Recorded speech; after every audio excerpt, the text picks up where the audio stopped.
All right, Shalom. I want to start by giving our praises, honor, and glory unto Yahweh, Bahashem Yahweh Shai, Bahashem Rachak Wadash. Double honors to the apostles and the elders of Great Millstone who teach and rule well, and also to their elders, the men that taught them. I pray the Lord have peace, blessings, and mercy upon the households of the hopeful elect. This is the brother Shema Wan from the Great Millstone Houston Church, and I want to come with a lesson. I was meditating on a question that I was asked from a brother last night, going into a question about what I thought was more important, charity or prophecy, and not taking nothing away from prophecy because I told him charity, and specifically thinking about 1 Corinthians 13 and 8. You know, charity is something that will never fail. Charity is going to continue on from this side, going all the way to the kingdom and forever, while prophecies are going to fail, meaning they're going to come to pass. All right. And just thinking about that question, you know, what brought me here to this lesson where I want to get a few precepts and make a few points. But with that being said, I'll get right into it, and I pray this be edifying. So let's go to it. This is 1 Corinthians chapter 1 Corinthians 13 and 1. then I'll jump down. 1 Corinthians 13 and 1, it says, though I speak with the tongues of men and of angels and have not charity, I am become as sounding brass or a tinkling cymbal. So, you know, going into us being able to bring out this truth, you know, in different languages, you know, brothers bring it out in many different languages. And we also, you know, go into a little bit of the Hebrew. All right. And we could be on point in our speech, you know, being able to have the gift of speaking diverse languages. But if we don't have charity, we're just out there making a bunch of noise. All right. And let's look up that word charity. In the blue letter, that word charity is agape, which is G26. And it says affection, goodwill, love, benevolence, or brotherly love. Then underneath it, it says agape is the highest form of love, and it has charity. Okay, so agape is the highest form of love, which is charity. So having that brotherly love absent, that benevolence, and that type of love absent, though you're able to, you know, speak in different languages. All right. Everything that's being said will basically be in vain. All right. He said, I am become as sounding brass or a tinkling cymbal, something that's just making noise. Verse 2, it says, and though I have the gift of prophecy and understand all mysteries and all knowledge, and though I have all faith, so that I could remove mountains and have not charity, I am nothing. And being able to go out on the highways and the hedges, you know, bringing out these scriptures, having the spirit to understand the mysteries of the kingdom, like Yahweh Shai said, blessed are your ears, for they hear, and your eyes, for they see. Okay, we're getting the mysteries of the kingdom revealed unto us. All right, the knowledge of the scriptures, you know, even having our faith built up where we absolutely know this is it. There ain't no other way. This is it. All right, but not losing focus on the importance of charity. If there's no charity attached to that, then all of that is for nothing. OK, verse 3, and though I bestow all my goods to feed the poor, and though I give my body to be burned and have not charity, it profiteth me nothing. Just going into the importance of having charity. You could be doing all of these, you know, great works. All right. Things that the Lord would approve on or would approve of. But if charity ain't involved, if charity is absent, then all of that is for nothing, showing you how important it is to have that charity, that brotherly love, that benevolence. You know, how you'll want to do well for your brother. You know, that highest form of love that you could absolutely offer, you know, which comes with basically you will treat your brother like you would treat Yahweh Shai. Okay. And now it'll be evident that we do follow Yahweh Shai, because he even made it. He even made that statement. But first, let's finish this. Let me jump down to verse 8. But if you keep reading down, from verse 4, it'll give you a list of, what you would be applying if you do have charity. Okay? And even what you would stay away from and not entertain if you have charity. All right, but going to verse 8, this is why, my answer was, to me, charity is more important. 1 Corinthians 13:8, and not taking anything away from prophecy. It says, charity never faileth, but whether there be prophecies, they shall fail, meaning come to pass. Whether there be tongues, they shall cease. Whether there be knowledge, it shall vanish away. And charity is going to remain. Okay, on this side, and even going into the kingdom, it's still going to be present. There's going to be, room for that brotherly love, that benevolence, the goodwill, the affection, that you could give to a brother or a member of the household of faith. All right. But you could have somebody there too, involved, who gets the understanding of the prophecies, who can speak different languages, who is, knowledgeable of the scriptures. Then you could be in a situation, where it's going to be, it's going to be very trying. But imagine being around somebody that has charity. Okay, you don't have to. It'll be like a sense of peace, knowing that you're around a brother, with charity, or a sister with charity, rather than somebody that just knows the scriptures but don't apply no type of charity to their works.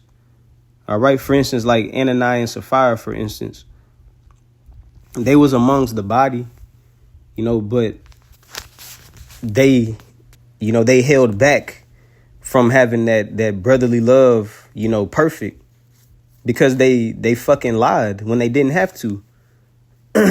Just something like that, for example. It was a crucial time where the body had to put in, and everybody was being honest in their works. And that was charitable. It was selflessness acts going on.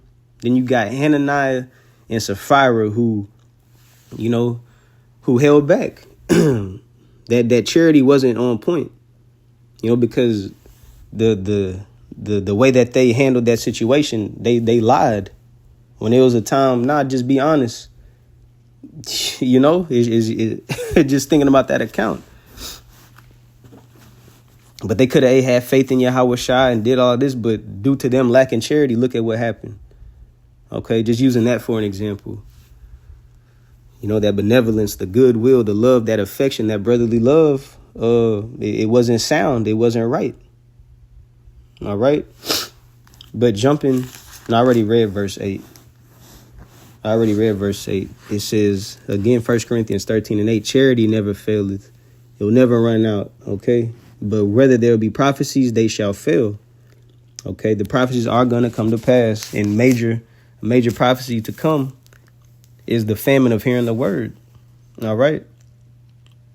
It says whether there be tongues, they shall fail. It ain't gonna be, the put it like this.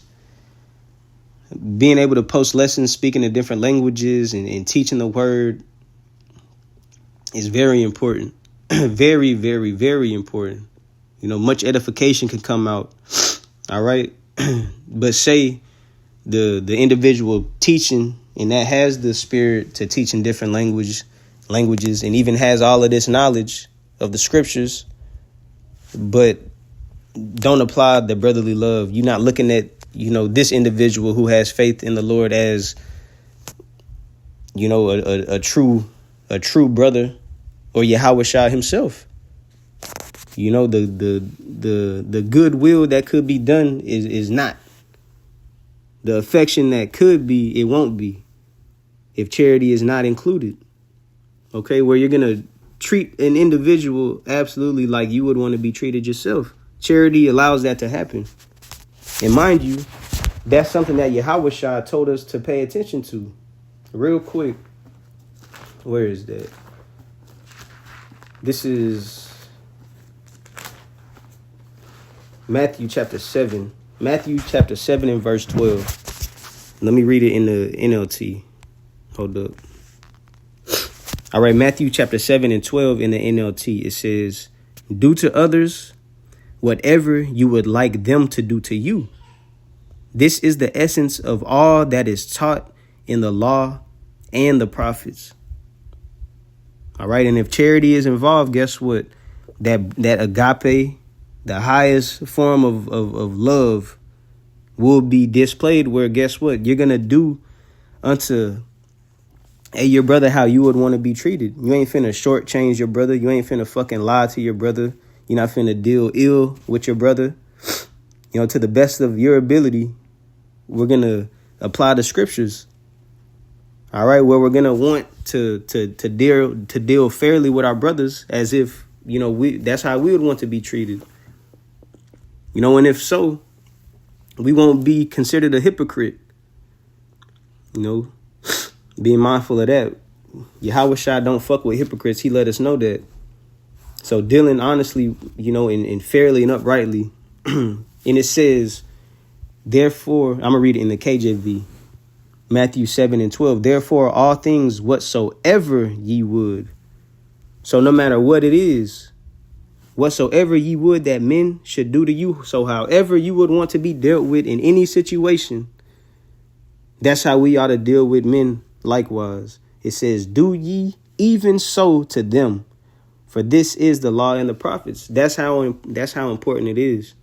And if that's applied, or put it like this, if charity is involved, that will be applied. And it will be a token that we follow the Lord. Let's go there. John chapter 13 and verse 34. Hold on, let me pull it up in the blue letter. John chapter 13 and verse 34. A new commandment I give unto you, that ye love one another as I have loved you, that ye also love one another. Let's get that word love in verse 34.